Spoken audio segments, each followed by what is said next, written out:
Hello दोस्तों, कैसे हैं आप लोग। दोस्तों, बीते 13 जुलाई को वीडियो री एग्ज़ाम 2018 की आंसर की आयोग द्वारा जारी की गई थी।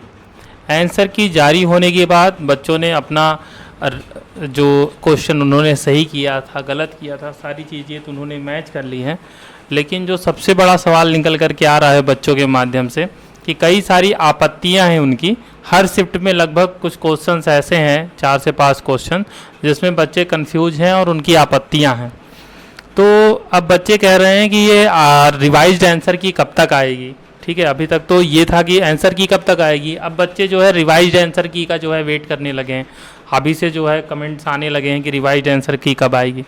तो दोस्तों देखिए, ये पता लगाना बहुत कठिन नहीं है। आप एक चीज़ देखिए, सबसे पहले जो 13 तारीख को आयोग ने नोटिस जारी किया था आपके रिजल्ट से संबंधित, माफ़ी चाहूँगा, आपके आंसर की से रिलेटेड।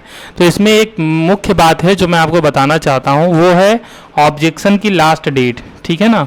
देखिए यहाँ पे लिखा है कि जो जिनको भी 14 नंबर पर पढ़िए, प्रश्नों पर आपत्ति को सफलतापूर्वक दर्ज करने हेतु अभ्यर्थी को व्यू ऑब्जेक्शन समरी पर उपलब्ध विकल्प पर क्लिक करते हुए आपत्ति शुल्क के रूप में 100 रुपये प्रति आपत्ति की दर से ऑनलाइन भुगतान करना होगा। तो 100 रुपये का कॉस्ट लगेगा और ऑनलाइन आप ऑब्जेक्शन कर सकते हैं पर क्वेश्चन। जितने क्वेश्चन पे आपको आपत्ति है, सपोज दैट अगर 2 क्वेश्चन पे आपत्ति दर्ज कराएंगे तो 200 लगेगा आपका। ठीक है, तो 100 रुपये पर क्वेश्चन के हिसाब से सबसे पहले तो आप जाकर के वहाँ पे अपना ऑब्जेक्शन आपत्ति दर्ज करा दीजिए। क्यों मैं इसलिए कह रहा हूँ, क्योंकि इसकी लास्ट डेट 24 जुलाई है। देख लीजिए, ठीक है। अब 1 ही 2 दिन का समय आपके पास बचा है। 24 जुलाई के बाद ये सुविधा समाप्त हो जाएगी। उसके बाद अगर आप चाहेंगे भी तो भी आप अपनी आपत्ति दर्ज नहीं करा पाएंगे। ठीक है, तो सबसे पहले तो आप 24 जुलाई तक अपनी आपत्ति दर्ज करा दें। रिवाइज्ड आंसर की कब आएगा। देखिए, अगर हम पिछली कुछ भर्तियों को देखें जो कि आयोग द्वारा कराई गई, तो एक नेचर हमें समझ में आएगा। जैसे ये अगर एक भर्ती देखूं मैं, एक सेकेंड, हाँ ये जूनियर असिस्टेंट का, नहीं ये नहीं है, 1 मिनट, एक 2 भर्ती देख लेते ना कि उनकी रिवाइज्ड आंसर की कब तक आई है तो आइडियल। देखिए ये है यूपी SSSC फॉरेस्ट गार्ड 1 दरोगा। 1 दरोगा का एग्जाम हुआ था, आपको पता है, पिछले साल। तो 1 दरोगा का ये जो एग्जाम हुआ था, तो 1 दरोगा की जो आंसर की आई थी, तो देखिए आंसर की कब आई थी, ये आई थी 6 मई को। ठीक है ना, तो आंसर की 6 मई को आई है। उसके नीचे अगर आप देख पा रहे हो, ये देखिए आंसर की 6 मई को आई है। उसके बाद ये देखिए रिवाइज्ड आंसर की 7 जून को। मतलब कि लगभग 1 महीने का टाइम पीरियड है यहाँ पे। लगभग 1 महीने के बाद जो है वो रिवाइज्ड आंसर की अवेलेबल हो गई है।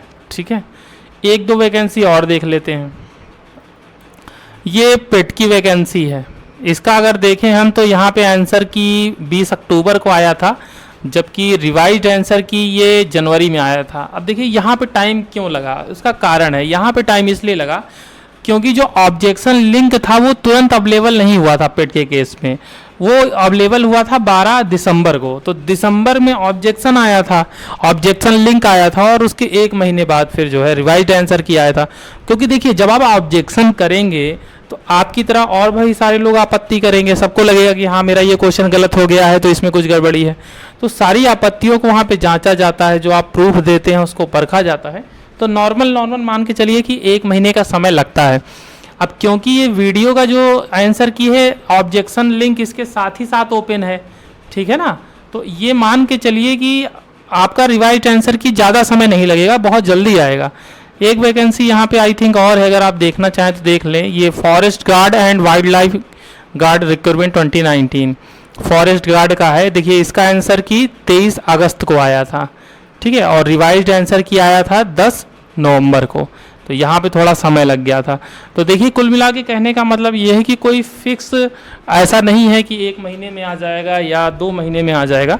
जनरली अगर हम देखें, नॉर्मल अगर हम देखें तो नॉर्मली जो है आंसर की, जो रिवाइज आंसर की है, तो आपका जब ऑब्जेक्शन लिंक अगर साथ में ही ओपन है तो 1 महीने के अंदर आपका रिवाइज आंसर की आ जाता है। तो अगर हम बात करें वीडियो की, तो 24 जुलाई इसका लास्ट डेट है ऑब्जेक्शन होने का, ऑब्जेक्शन बंद होने का। तो अगर एक अंदाज़ा हम लगाएं तो ये अगस्त के महीने में, यानी 15 अगस्त के बाद ये कभी भी आपका जो है आंसर की अवेलेबल हो सकता है। हाँ, अगर कुछ क्वेश्चन पे विवाद ज़्यादा होगा, कुछ क्वेश्चन पे जो है कन्फ्यूजन ज़्यादा होगी तो हो सकता है कि वो समय ले लिया जाए, लेकिन ये मान के चलिए कि 15 अगस्त के बाद 15 से 25 अगस्त के बीच में आपकी जो रिवाइज्ड आंसर की है वो अवेलेबल हो जाएगी। तो एक बात तो देखिए ये थी रिवाइज्ड आंसर की। एक बात है महत्वपूर्ण नॉर्मलाइजेशन से संबंधित। देखिए तमाम, ये मैं अपने तरफ से नहीं कह रहा हूँ, जब आपके आंसर की से बच्चों ने मिलाया तो तमाम जो है बड़ी बड़ी जो कोचिंग संस्थान है, किसी का नाम नहीं लूँगा, आप खुद जानते हैं, उन्होंने एनालिसिस किया।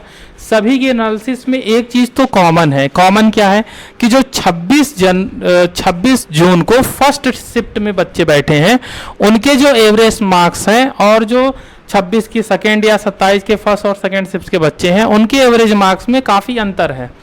ये अंतर एक दो क्वेश्चन का नहीं, करीब 8 से 10 क्वेश्चंस का है, और कंपटीशन में 8 से 10 क्वेश्चन बहुत मायने रखता है। ठीक है दोस्तों, तो अगर नॉर्मलाइजेशन नहीं होगा तो बाकी की जो 3 शिफ्ट हैं उनका बहुत ही ज़्यादा नुकसान हो जाएगा। ठीक है, क्योंकि बहुत सारे बच्चे तो कह रहे हैं एग्ज़ाम कैंसिल हो जाए, वो तो संभावना बहुत ही कम है। वो तो तभी है कि जब कोर्ट से कुछ ऐसा हो, ऑर्डर हो, वो तमाम चीज़ें, तो वही हो सकता है। ऑलरेडी एक बार एग्ज़ाम कैंसिल हो चुका है। लेकिन यहाँ पे देखिए नॉर्मलाइजेशन होना बहुत ज़रूरी है।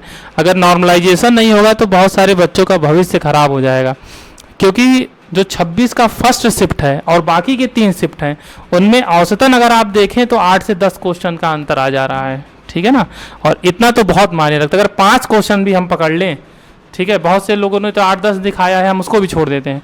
अगर हम एवरेज पकड़ लें कि 5 क्वेश्चन का भी अंतर है और 5 क्वेश्चन के अंतर पे भी अगर नॉर्मलाइजेशन नहीं हुआ तो बहुत से लोगों की जो ज़िंदगी है, बच्चों की ज़िंदगी है, वो ख़राब हो जाएगी, उनका हौसला टूट जाएगा। ठीक है, इसलिए बहुत ही ज़्यादा डिस्क्रिमिनेशन है, इसलिए नॉर्मलाइजेशन ज़रूर होना चाहिए। और आपको क्या लगता है कमेंट में मुझे बताइएगा, क्या नॉर्मलाइजेशन होना चाहिए या नहीं होना चाहिए? क्या आपने भी ये देखा है कि 26 के फर्स्ट शिफ्ट में और बाकी शिफ्ट में अंतर आ रहा है एवरेज मार्क्स में, या आपका कितना एवरेज मार्क्स है? कमेंट बॉक्स में हमें बताइएगा। और साथ ही साथ अगर अभी तक आपने हमारे चैनल को सब्सक्राइब नहीं किया है तो कृपया हमारे चैनल को सब्सक्राइब कर दें, जिससे कि लेटेस्ट अपडेट आप तक समय पर पहुँचते रहें।